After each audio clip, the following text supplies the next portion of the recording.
Mga kadudes, dito po tayo ngayon sa piggery. Ayan po ang magpapakain ng kanyang baboy, si Mike. Tingnan po natin yung mga baboy nila dito, mga kadudes TV. Mga kadudes, ayun o, buntis yan mga kadudes. Mayroon pa yan dito, ayun o. Lalaki. Sabi kasi nila mahal daw yung mga baboy ngayon eh. Mayroon pa dun sa kabila.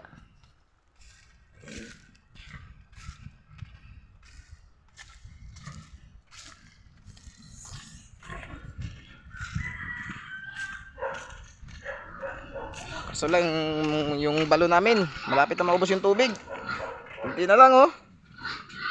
Yun na lang yung tubig oh. Panahon ngayon, tinginit na eh. Ayun oh, kalalaking mga baboy dito. Ayun oh, yung nagpapakain ng baboy. Si Mike Peria po yan. Shoutout pa nga pala kay Mike.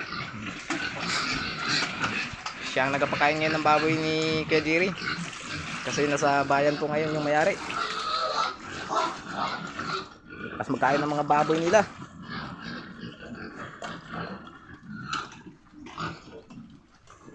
Game, lang to.